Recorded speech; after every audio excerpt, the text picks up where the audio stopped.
Bagaimana adabnya bila imam setelah sholat fardu membaca zikir yang keras, tapi masih ada jamaah yang masbuk?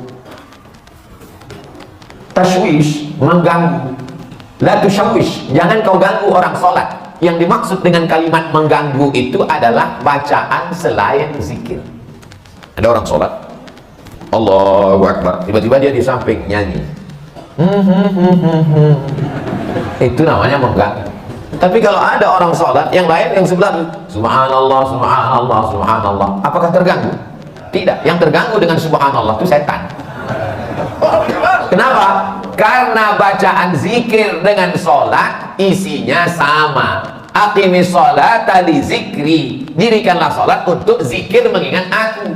Orang yang berzikir sama circle-nya, sama signalnya. Orang yang berzikir mengingat Allah, orang yang sholat mengingat Allah. Orang yang sama-sama mengingat Allah, tidak saling mengganggu dan tidak saling terganggu.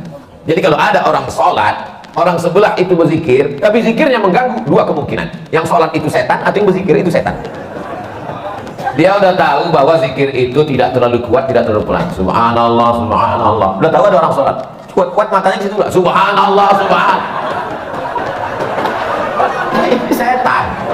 Ini setan yang sedang berzikir. Pak Ustaz, zikir setelah selesai sholat itu kan zikirnya sir. Itu menurut mazhab Syafi'i. Zikirnya jahar, mazhab muridnya Imam Syafi'i, namanya Hambali, Imam Ahmad bin Hambal. Menurut mazhab Syafi'i, berzikir itu jahar, sementara makmumnya tahu. Kalau makmumnya sudah tahu, zikirnya sir. Maka di sebagian masjid zikirnya sir. Pas imam ditanya, Pak Imam zikirnya kok nggak jahar? Makmumnya udah tahu. Ustaz Somad kalau jadi imam bacanya, saya kalau jadi imam zikir saya jahar. Kenapa Ustaz nggak baca sir? Karena makmum saya ada 3 orang nggak tahu. Yang pertama anak kecil, dia nggak tahu. Yang kedua mu'alaf baru masuk Islam. Yang ketiga orang tua udah tahu cuman lupa. Maka mereka dikasih tahu. Anak-anak ini pulang ke rumah nanti ditanya sama emaknya, nah zikir di masjid tadi apa? Tapi kalau saya zikir kuat, dia tahu subhanallah, subhanallah, tapi tidak terlalu kuat. Nggak mungkin juga orang di masjid zikir sampai subhanallah, subhanallah. Kalau zikir pengamu. Jadi yang paling bagus adalah khairul umuri awsatuha, sebaik-baik perkara pertengahan. La tajhar bi sholatika, jangan suaramu terlalu melambung. Wala tukhafit biha, jangan pula terlalu tersembunyi. Wabtaghi baina dzalika sabila, carilah jalan tengah. Subhanallah, subhanallah, subhanallah. Ustaz Somad ngomong katanya bersuara jangan terlalu melambung tinggi. Ustaz sendiri kalau ngomong tinggi, saya biasa aja, sound systemnya bagus. Ini masjid bagus.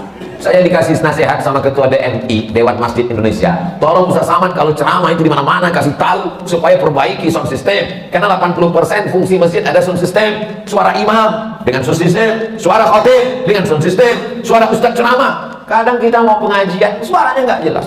Ada jenis mikrofon itu ustaz tuh suaranya seperti kumur-kumur. Tapi di masjid Darul Hamid, Baitul Hamid, bait rumah, Hamid rumah orang yang memuji Allah, rumah yang terpuji. Masya Allah, tenang, sound systemnya mantap, cuman agak panas aja dikit.